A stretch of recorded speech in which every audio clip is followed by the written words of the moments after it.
ridotta Suzuki Jimny. Oggi è il 19 dicembre del 2009. Siamo sulla strada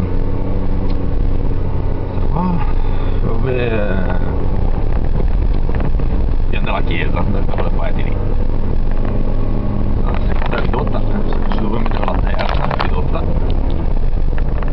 La macchina tende un pochino a scappare, stiamo arrancando. Qua non c'è passato di spray di neve, sono il primo a passarci.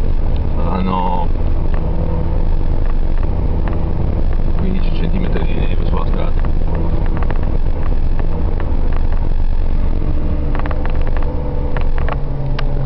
Se riesci a vedere nello specchio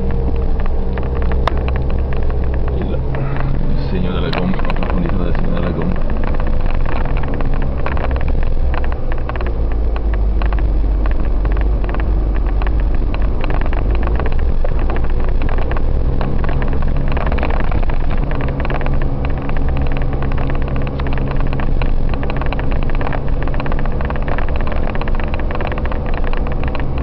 Ridotta la velocità più o meno 20 all'ora, scarsa, no, qualcosina di più, 1500, 2000 giri.